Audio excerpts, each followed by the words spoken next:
want to encourage our organizations to exceed this. However, it is still our responsibility that we're in compliance. So these are just some I guess, best practices in regards to ensuring your organization isn't in violation of the ESA. So having a policy on overtime hours, who is eligible, obviously anyone who's not in management or in those professional components, how to report overtime hours, and how the policy is understood and enforced. Moses actually made a good point. We can actually do what is called in lieu of. So what happens, pretend I normally work 8 hours a day, and I have to work 2 hours extra, right? If we have a policy that indicates, as an organization, we're not gonna pay you overtime, instead we're actually gonna give you a time off in lieu. That means because I work 2 hours, time and a half is, I don't even know, it would be 4.5 hours, I guess, yes.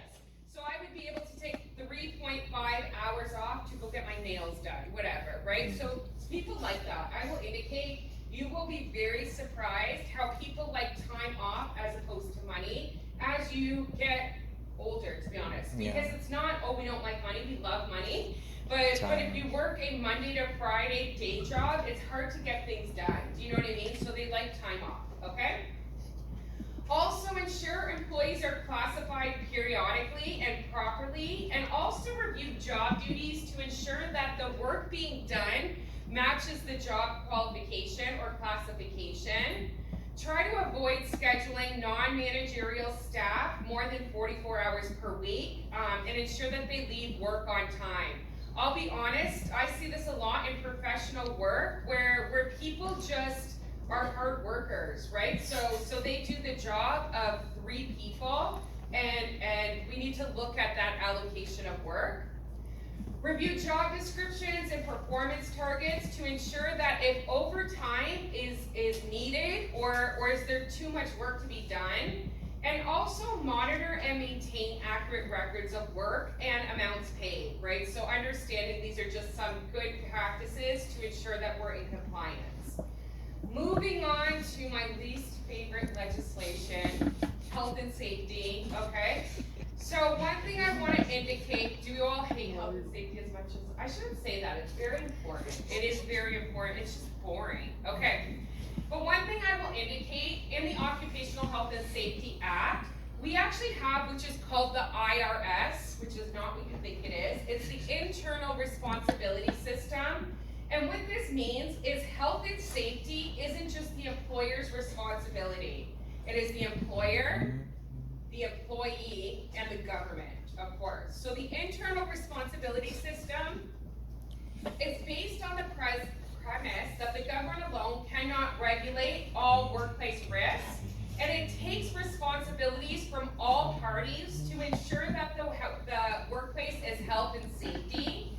Most organizations have a joint health and safety committee. So what that means is employees are able to participate, but then we have to have representatives in management. If we're in a unionized environment, the union is involved as well. However, if you have 20 or more employees, we do need a joint health and safety committee.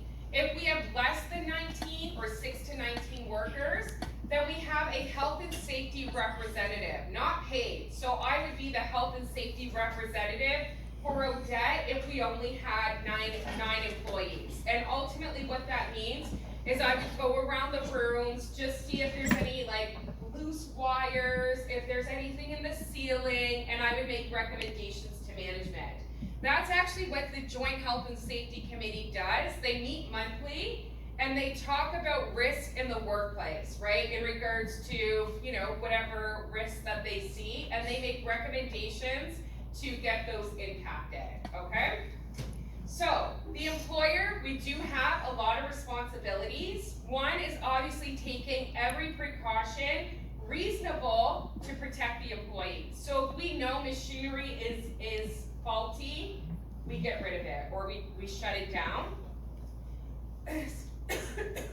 Every day I'm in this classroom. We also have to write and update yearly these 3 policies. the workplace violence and policy and program. Okay, let me give you an example. Not that I would ever think a student would be violent to me, but my employer, like pretend you were upset with a professor and you got a bad grade, okay?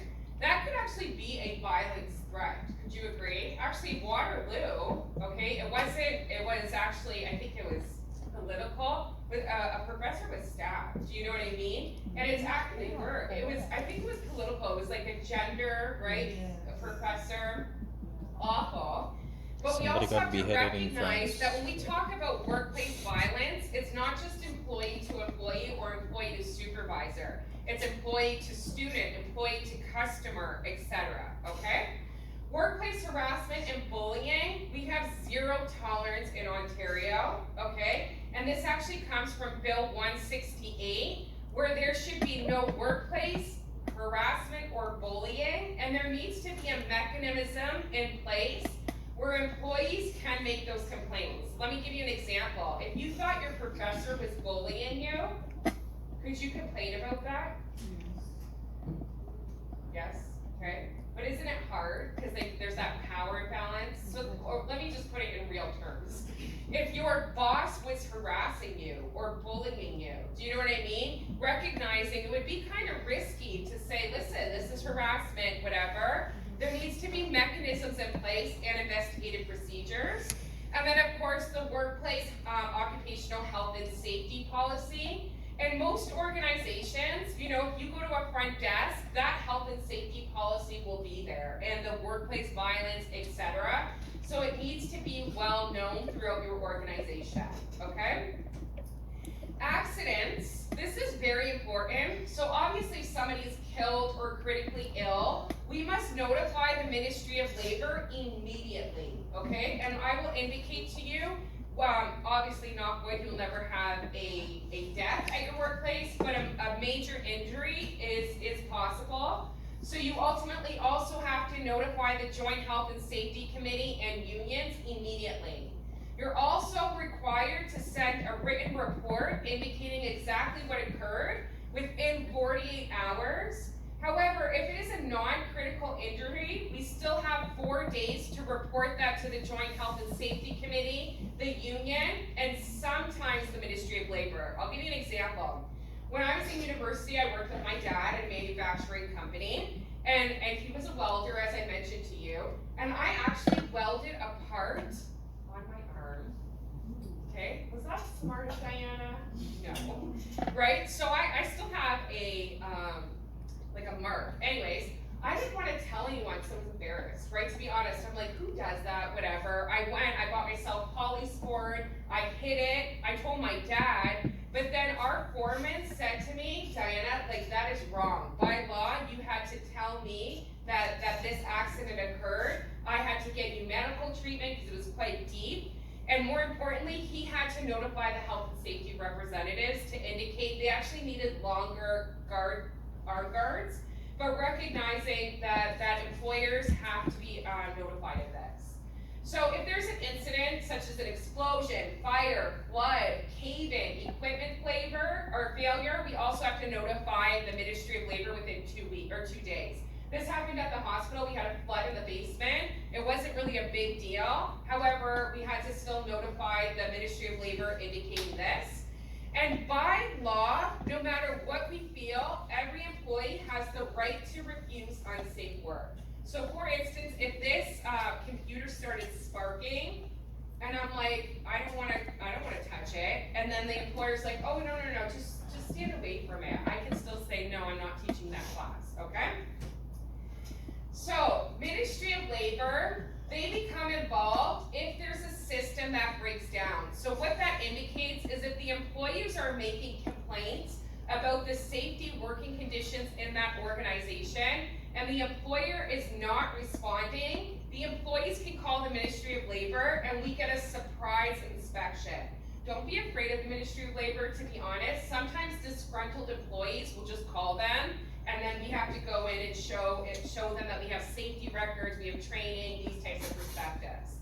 Inspectors are also called if there's a work refusal following an investigation and it can't be resolved. So for instance, this is sparking, okay? I call my supervisor in and he says, no, it's fine. Then I call the union and say, okay, look at this. They investigate it. I'm still not satisfied. We can call the Ministry of Labor. They'll do an inspection and say, you know, yes, she doesn't have to work, or Diana, get back to work, okay? The inspector can actually write up infractions, not only to us, but to employees as well. So if you have employees, you're working in a manufacturing environment, they have to wear those safety goggles. They're not wearing them. They can be issued a ticket. And I will indicate to you, employees don't wear their safety equipment. Why? You know, it's hot. You know, I don't look good in glasses. I've heard it all, to be honest. But understanding they are legally responsible. They have to pay the bill. The other thing we recognize is obviously when an inspector comes in, it's their decision. We have to comply by it. We have 30 days if we want to appeal to that order. They can also test equipment, inspect equipment in the workplace, and order that they can shut down our equipment if it's not appropriate to use. And also during the inspection, a representative from the Health and Safety Committee must accompany, right? So we can't say, oh yeah, we do, like, so for instance, a disgruntled employee makes a complaint, the ministry shows up. You know, technically, if I was alone as a representative, I could lie to them. That's why a health and safety representative needs to be present during the investigation, and they can interview those people separately. Yes, go ahead. So whose duty is it to ensure that health and safety is in place? In the context of maybe there's an inspection, Yes. and there's an employee who the employer has already provided with the safety Yes. gears, Yeah. and that employee is not putting it on Right. at that time. Yes. So who will be held liable? Is it the employer or the employee? The employee, right? The employee. Now, if the employer was giving like old PPE or made the employees pay for it, the employer could be legally responsible. But if an employee is not abiding by what's occurring, they were trained, we have proof of the training, and they're still not wearing whatever, that they get a ticket. They do, okay? And I will indicate to you, I've been with the Ministry of Labor with an inspection on something unrelated, and they walked on the floor and was like handing out tickets to employees who were not wearing, you know, their earplugs or their arm guards. So they are responsible, okay? So recognize, but employees also give other employees the heads up. They're like, the ministry's here, put on your glasses. I'm like, guys, like, I want you to be in trouble. I'm just kidding, no, I'm just joking. Now the other thing we want to recognize is to make an offense out of the occupational health and safety, the ministry has to provide beyond reasonable doubt that the employer caused the danger, right? So recognizing there needs to be mechanisms in place that the employer has the due diligence, that they took every reasonable precaution to prevent the danger. Okay, I'll give you an example. And this is true in some manufacturing environments, women can't wear, you know how my hair like this, and I have a hanging ponytail? They actually can't wear that. Actually, I'll give you an example, it's from TV. Has anyone ever watched the documentary Blackfish from SeaWorld? You guys watch, it's the best stuff, honest, just out of this, it is so good. Anyways, so there was a trainer at SeaWorld, I don't know where it was, but she was eaten by an orca, a whale, okay? So recognizing that was a fatality, she died, unfortunately. But ultimately, one of the provisions was, you couldn't wear your hair like I have my hair now. Why? If you're pulled, right, from your hair, you get pulled into the water. And same with machinery. Now, I'm not suggesting this employee was at fault, they weren't, but it just reminded me in that regard. But if we have a policy that indicates women with long hair cannot wear their hair in a loose ponytail, they have to, you know, bun it so it's not hanging. And Diana didn't follow that policy, even though it was enforced, she was trained.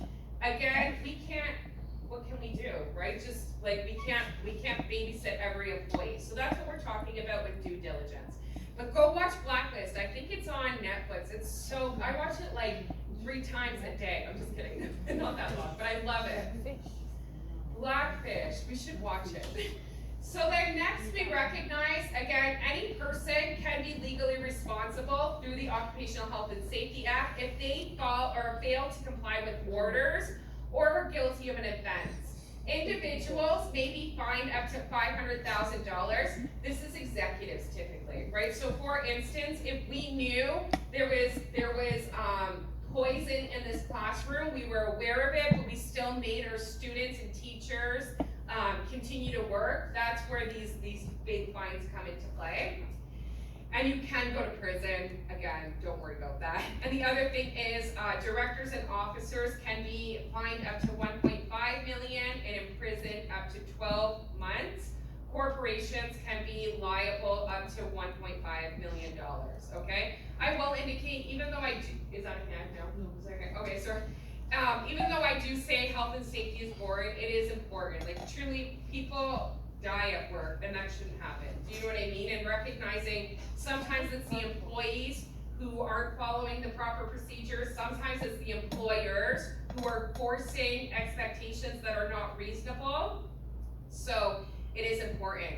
Also not covered in this is every supervisor has to be trained in health and safety. There is actually a specific health and safety booklet, I'll post it, that is specific to supervisors. If you manage employees, you have different responsibilities under the Occupational Health and Safety Act, okay? Yes. What of the employees out of state or Canada? So if they're out of state or out of Canada, so they would fall under the legislation in terms of where they work. So for instance, if we are a multinational organization and we have people working in Detroit, which is not uncommon, they would follow the Michigan laws. So they wouldn't be under the Ontario Occupational Health and Safety Act. Do you know what I mean? And same, because this happened to me, my first HR job, the headquarters was in Windsor. But I had offices, obviously Toronto, still Ontario, but Calgary and Montreal. So I had to learn the legislation of those, they're similar, but because those employees fall under that jurisdiction, okay? Good. Next, discrimination. So this discrimination technically can fall under the Occupational Health and Safety Act, specifically when we're talking about harassment and bullying. However, we are going to dive into the Human Rights Code as well, but I want to indicate when we talk about discrimination, it can be direct, right? That's very obvious to indicate if someone says a racial slur, if I can speak, refusal to promote or hire a certain individual or a certain race, or it can be indirect. So a policy requiring individuals to work on a Sunday may cause religious discrimination, harassment, or creation of a toxic work environment. Now, I think we all know the grounds of protection through the human rights legislation, but I want to indicate that they're not really cut and dry. So when we talk about sex, of course, treating one employee of one sex less favorably, it also follows under sexual harassment, so physical touching, asking for favors, conduct, or any words in that regards. It also covers pregnancy leave or the fact that an employee may be pregnant, refusing sick benefits because an employee is pregnant, or forcing them on maternity leave, and also the need to accommodate breastfeeding. I'm not gonna lie, this is gonna sound ridiculous, but I actually had an employee, she had a 5.5-year-old child and said, I need to go home and breastfeed. What do I have to do? Do I have to accommodate, or am I like, I have to accommodate? If she's providing proof that that's what she's doing, you know, then I say, okay, you can't go home, but I'm gonna give you a private room in order for you, you know what I mean? Very odd. Okay? Race, color, place of origin, ancestry, ethnic origin, etc. These tend to be very distinct, but they also intersect, okay? So this can be the form of offensive comments, harassment, jokes, graffiti, social media communication. All of these provisions in this regard is protected under this sense. Age defined 18 or older, mandatory retirement in Ontario, probably about 10 years ago, we forced everybody, we had a mandatory retirement age when you turned 65, you couldn't work anymore. That was actually deemed discriminatory, and now there's no mandatory retirement age, okay? And of course, age is also, you know, for instance, younger people, right? Indicating that you know, you don't have the life experience to do this work. That's actually technically discriminatory in practice, okay? Creed is actually religion, and this can actually test up what is sincerely hard beliefs. So what actually I want to share with you is I'm Catholic. I grew up and Catholic. But pretend I identified as a Buddhist, right? And I say that I want to actually celebrate all their celebrations. That's enough to say. Do you know what I mean in regards to having to be able to accommodate for this perspective? So this can include the need for prayer breaks, and especially a private room, religious days off, and also dress requirements. I will indicate to you all, when we just talked about health and safety, if you are doing what is called a fit test, so what that means is, you know, if you have to wear a mask or a respiratory mask, they make you shave your beard, right? If you have a beard, because it has to be like totally, you know, tight. But we've had people who, by religion, they need to have the beard, and we couldn't allow them to do that. We had to accommodate that in other perspectives, okay? Marital status, if they're married, unmarried, widowed, divorced, separated, common law, we have to accommodate. And we also need to be mindful of what that means as it requires the identity of their partner or domestic partner. So if I said I'm married and this is my wife and I want her on my benefits, can we allow that to happen? Yes. Yep. Okay. And same with common law. Although common law, by definition, they have to be living with each other for 1 year, right? So if they have a long-term boyfriend or girlfriend, we can ask for proof that indicated that individual lived with them for a year or more in order to put them on the benefit plan, okay?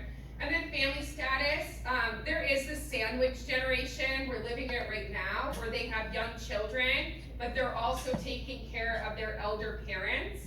So this means being a parent or child relationship, if they need child care, elderly care, etc. We cannot necessarily indicate what their preference is, but if they have a need, we cannot discriminate against that. This is where it gets tough, I'll be honest, because this is new. Okay, sexual orientation is not new, but gender identity and gender expression. What are things that could come up in these worlds? Let's look at gender identity. What could be an issue in the workplace? What's that, washrooms? What, I can't read my, sorry. That's the big one. That's a big one, yes, because here's the thing. Obviously, I'm a female, but okay, I'm gonna go the opposite route because I find it's more upsetting, is pretend I was a male, which I'm not, and I identified as a female, so I wanna use the women's washroom, right? Yeah. Maybe some people aren't comfortable with that, okay? However, we have to also protect that individual. So what do we, I'll even give you an example. I have a 4-year-old nephew, and I brought him to the bathroom. We went to the movies, okay? And it was Trolls, so of course, you know, a lot of little kids. And of course, I wouldn't allow him to go to the bathroom alone because he would, like, you know, first of all, destroy the toilet, I'm sure.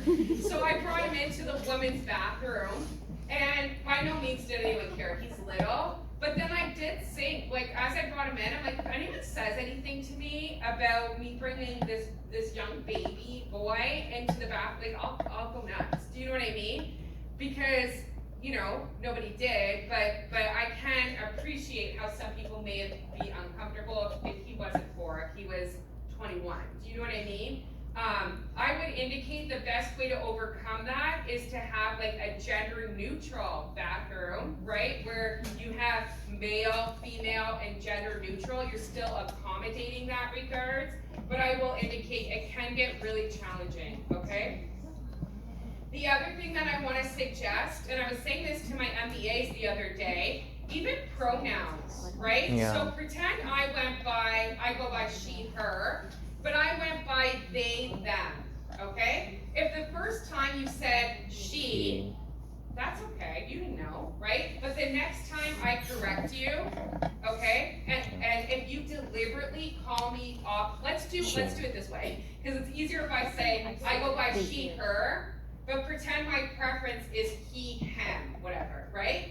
And the first time, if you call me she, okay, you know, but if I say, listen, I actually go by he, him, but you deliberately keep calling me she, her, that's in my Bible, you know, whatever they want to say, then that's discriminatory, right? So I can appreciate, especially for older people, I'll be honest, because I teach this with individuals, that this is new, but I also say it is a matter of respect. If someone's indicating this is my preference, abide by it. But if you're deliberately doing it the other way, that's not necessarily appropriate, okay? Also, we also allow gender expression, so how that person presents their gender, so how they dress, do their hair, makeup, etc. They're allowed to do that. To be honest, we can't indicate, Diana, you're making people uncomfortable because you're only wearing a suit, right? I don't know. It's typically the other way, to be honest, if you have a male, but it's their right, to be honest. That's all I can really share to you, okay? But can you anticipate how delicate this can be? Okay. But we also want to be respectful of everyone, right? So we want to be mindful that people who don't understand it, like, we can help them understand. We can't force it upon them, but we also can't stop that other person from doing whatever they want to do. Okay? Yes, please. You said something about if you're always wearing a suit and it wasn't, so what if it does bother us? What is the employer supposed to do? Tell you not to do it, or supposed to put up with it? Like, no, like basically, if that were That's to the question, occur, right? we literally have to tell the person who's offended by it, like, mind your own business, to be honest. Like, I'll give you an example. I buy MAC makeup. I'm like, I love makeup, even though I'm wearing none. And to be honest, I'm very open. I'll be honest in this regards. But there was a male who was dressed as a female, and his makeup was perfect. To be honest, Yeah. I was just like, can you do my makeup? But I didn't even bat an eyelash. I'm just like, I'm looking for this stuff, like whatever. But I could see other people not wanting to go to he goes by him, but he dresses. He's a drag queen, right? But I can see. But at the same time, that's when we do education to indicate, like, they're not bothering you. If that's how they're communicating, you don't understand it, then that's something. But Professor, like, I think some of the issues that we are seeing currently, it's because, I mean, you mentioned that, like, it's not bothering you, but Right. some people do feel bothered and they feel Yes. entitled that, like, why would somebody who's different from my worldview I get it. exist? I get So, it. like, how can organizations, like, navigate through this? Because this is currently a big Right. issue, right? I get that. So one thing I would suggest is recognizing we do have like dress codes in place. So you know, they can dress conservatively, but if a male wants to wear makeup and I say older because my mom's the same way, deeply Generational, old conservative. school, and she's like, what's wrong with these people? You know, and I'm like, don't say that out loud. But at the same time, I think how organizations overcome that is training for respectful, being civil, and again, not allowing that person to flaunt, you know, like wear provocative clothing that would make someone uncomfortable. That's a different conversation. But if someone's wearing makeup and that's offensive to another employee, they're gonna have to overcome that, and we would indicate, okay, if you know, that's even, they'll bring in religion. This is per my religion. If you were born a male or a female, you're a male and a female. But then again, it's like, okay, all we're asking you to do, not be best friends with them or buy into Just be how they live professional, their right? life, but to be respectful to them, and then I remind them, the Bible also says respect and love every, you know, but love thy it neighbor. is challenging. But what I would indicate is like dress codes come into place, so you know that how it's expressed isn't going to be inappropriate, but at the same time we can't change people either, right? You all might know more about this than I do, to be honest, because I will indicate this is, I would say, relatively new. Would we agree? Even pronouns.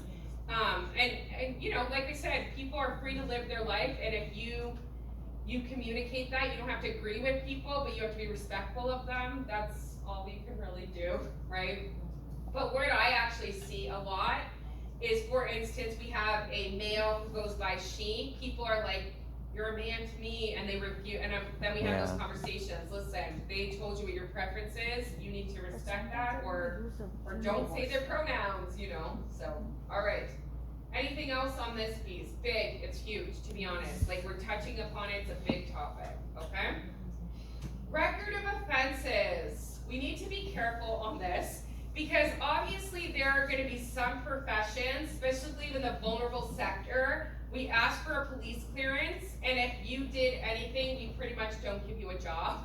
However, if I, for instance, am being hired as an HR professional, and 40 years ago, I got arrested for selling marijuana, which is now legal, that can't be held against me. Do you know what I mean? So Yeah. it has to be, we have to be very careful in regards to how, if they're granted a pardon in their criminal offense, then ultimately we cannot deny them employment because it can be seen as discriminatory. However, if we're in vulnerable sectors where we're working with children, elderly, we have a higher threshold of what's acceptable or not, okay? And even the regulatory bodies that give their licenses, they are also mindful of that, okay? That's it for that. Pay equity, okay? So this is specific legislation in regards to equal pay for equal work of equal value. How many times did they put equal? No, I threw in a couple. So what we want to indicate is when we say equal pay for equal work of equal or why can't I say it? Anyway, for equal value, it means we have to compare different jobs and attest, is it equal in value? I think I gave you all this example before. HR, by all definitions, is a female-dominated profession. Would we agree with that? Not to say males don't work in HR, they do, and they do well as well. But the majority of HR professionals tend to be female-dominated. So when I got my $10,000 check on New Year's Eve, they actually compared the HR to health and safety, okay? Because recognizing they said HR has the same level of responsibility training to health and safety professionals, and those health and safety people were paid $10,000 more a year, which is why I was paid more, okay? But you can't say a administrative assistant to, you know, a manager of finance. Obviously, those are not comparable jobs, but maybe you could do an administrative assistant to, I don't know, a payroll clerk, right? Something in that regards, that would be comparable. Now, this is actually legislation. Public sector employers and private sector employers of 10 or more must take proactive steps in order to achieve pay equity. So this is actually pricing out the jobs, having up-to-date job descriptions that actually capture the work that they do, and actually pricing out the jobs based upon the compensational factors. They also require to compare jobs. So what you do is you do families of jobs. So maybe you do administrative, individual contributors, management, directors, whatever. And you want to ensure that you actually identify those predominantly jobs that are done by males and performed predominantly by males. Because we actually have to compare, okay, is our system working? Are our female employees actually being paid appropriately? I actually don't know enough about this, but I was just in a union meeting with the university, and to my understanding, at one point in time, female professors were paid much less than male professors, and that had to be rectified. I'll get more information, but it just came up yesterday, what I heard, okay? So, what are some best practices? Obviously, we need to have a good job evaluated system, right, in regards to this. If you are in a unionized environment, the union has to be involved. The jobs being compared can be dissimilar in value if it's being compared. So the tasks do not need to be identical, because even if you think about health and safety and HR, that is quite different, right? I get that, you know, they're similar enough, but the focus is very different. And we recognize in pay equity, it is kind of brought up in the ESA, where they say equal pay for equal value. However, we recognize that the ESA prohibits from paying one employee at a lower rate in that mindset, okay? Now, there are some perspectives where we do have differentiation in pay. So a seniority system, this is not uncommon. If you're first hired into a unionized position, you start at the bottom. After 1 year, you go to step 2, and it's like a 15-step increase. So just to say that, you know, all the males who have been here for 25 years are paid $10 an hour more, it could be because of the seniority system. Okay, the merit system, quantity and quality of production, or any other factor that doesn't take into account to just gender, okay? Just some other perspectives. This is an application perspective. So what this indicates is that an employee at any time can make an application to this body and indicate my employer doesn't pay females appropriately, okay? Then at that point, the employer has to actually prove in regards to how they pay their employees and provide proof in order to indicate this is how we pay them, and if there's any discrepancies, the employee is paid that money out, and then we have to rectify it, okay? So, this is also a big topic. At one point, they actually had a e-learning on the website that was free. They took it down because when I put those links together, it wasn't there, so I'm searching for it as well. But I would also suggest this is very specific legislation. So anybody who wants to go into payroll, benefits, compensation, this would be your domain. But if this isn't something, I mean, if you're a generalist too, but I would indicate a lot of employers, so for instance, the city of Windsor, I have a good friend who does this, it's her full-time job, is pay equity. Do you know what I mean? So, and compensation. So I will look for free training that you can get more exposure to this legislation. Okay. This is just a quick component when we talked about the difference between federal and provincial legislation. So I already mentioned this, that most employers are covered under provincial legislation. However, there are certain employers, right, the federal government, the banks, the airline system. So Air Canada is federally regulated.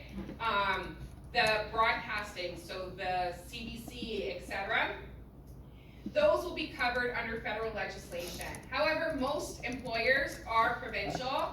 So the provincial Ontario legislation is the Employment Standards Act, which we talked about, Human Rights, Labor Relations, okay, Occupational Health and Safety, Workplace Insurance Act, Pay Equity, and this Accessibility for Ontarians with Disability Act, which isn't specific to employment, but it does have some requirements for training, right? So be mindful in regards to this. And then federal is actually the Canadian Labor Code instead of the Employment Standards Act and the Occupational Health and Safety Act and Labor Relations. It's all under the Labor Code. They have the Canadian Human Rights Act, Employment Equity Act. They have Personal Information Protection and Accessible Canada Act, and they have the Pay Equity Act.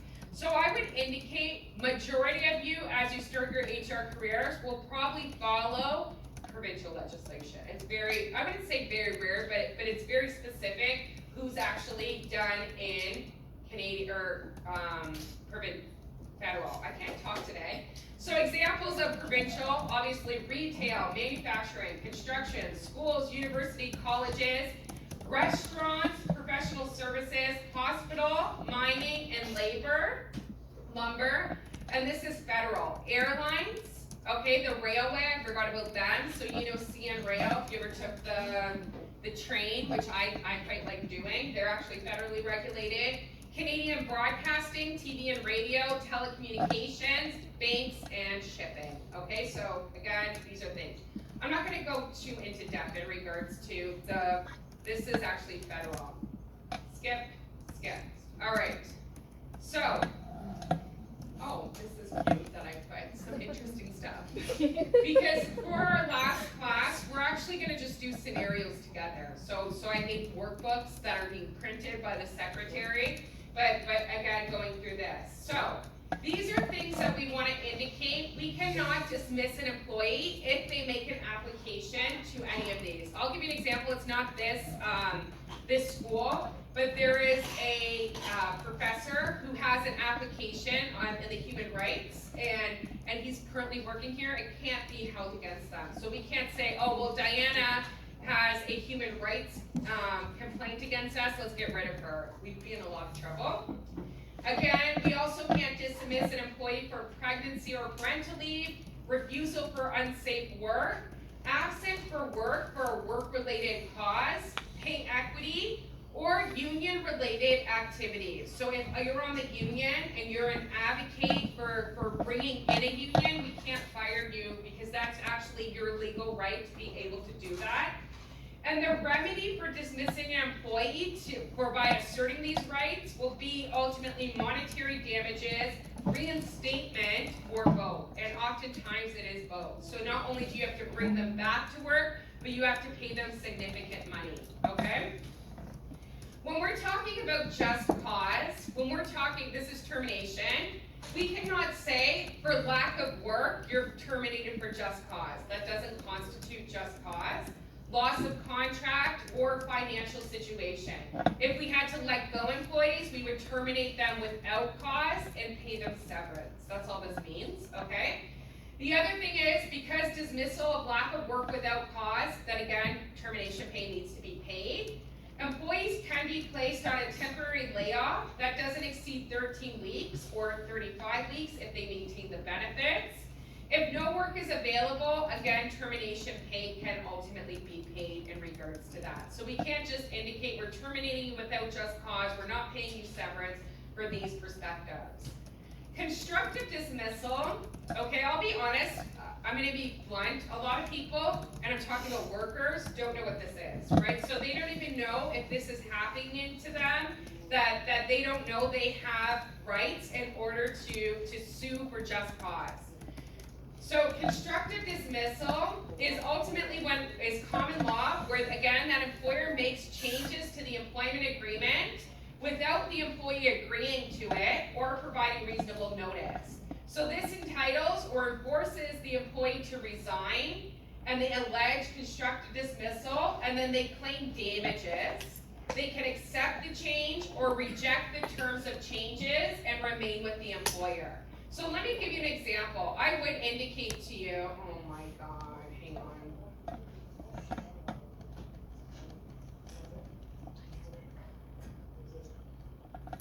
Sorry.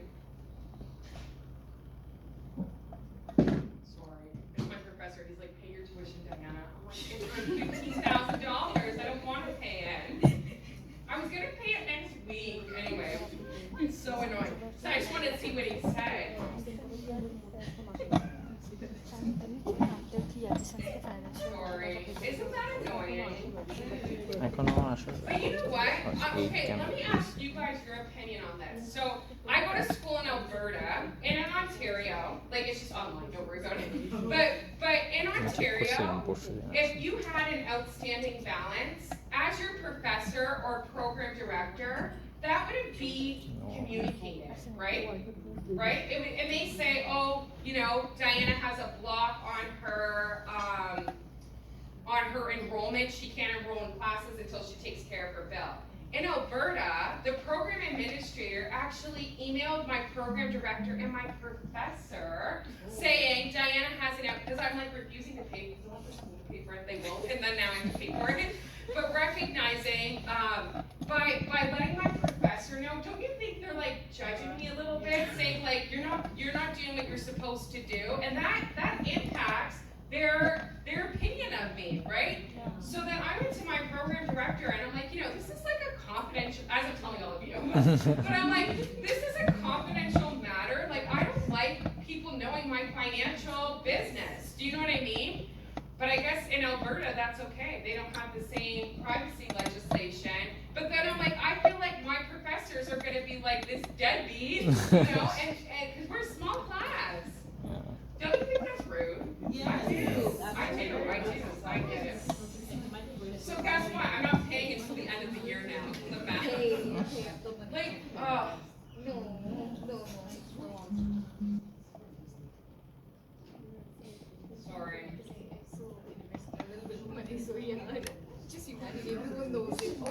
She owes the university some money. You guys, if you think this is, I don't get taught. It's literally like, here's articles, write a paper, we're gonna give you feedback. Anyway, I'm mad now. I'm not paying it until next month. I'm not, just because isn't it rude? Like, if somebody said, you owe $10,000, it's actually $15,000. Like, obviously people are judging you, and like, these are the people marking, oh, I'm mad. All right, we're gonna do one more slide. I'm gonna go home and write a neat email. Like, has anyone had that where they told like Brent that you owed money? No, because that's confidential. It's between you and the university, not, you know, like it would be them emailing me saying like this person didn't pay their fees. So they're gonna get a nice email from me. All right. Sorry, I'm distracted now. Yes. All right, let's stop with this one and then we'll go home because now I'm mad and that's all I can think about. It's like, it's embarrassing. It's like, honestly, I think you would all agree we as students have rights. It is. And but you know what's more embarrassing? When I brought it up to say it's inappropriate, they're like, oh well. And I'm like, no, like you're telling my professor I'm gonna unenroll you. Whatever. Oh, I'm mad. Okay. When we talk about wrongful dismissal damages, I do want to indicate to us it is costly, okay? So basically, of course, we're going to give lost wages, or if they're entitled to reasonable notice period, we'll give that to the employee. But also all of these things, so salary, including raises or overtime that they ultimately did, benefits, which also can include professional fees. If they had a company vehicle, they may be provided that use for personal perspective. Bonuses, life insurance, stock options, and pension entitlements. So it's not just, oh, we should have gave Diana, I'm like so mad, but it was 3 weeks notice, and now we're just gonna pay her 3 weeks. All of this comes into play. All right. Are we good leaving so that I can go home and get it, you know, Yes, cool? All right, good. So next class, it's our last class. Maybe I'll bring some food, I don't know. Yay. Do you want it? What do we want? Donuts, candy. Anything? All right. I'll surprise, unless yes. Yes. You owe me my dinner. I told you to email me. Okay, next week you and I are going to lunch. And anyone else who didn't get to go to Mazar, hello. When I got to go, let's go. I know, yes. You have to tell me. This is where do you, okay, our makeup lunch can be next week. When does school end? Let's do Thursday. Yeah, Let's do Thursday, and you guys pick the restaurant, and then tell me on Tuesday, and we're going to lunch. Yeah. I did go to Mazar, Okay. can you just pretend I didn't go? You can, I don't care. But you guys pick a good restaurant, and we'll go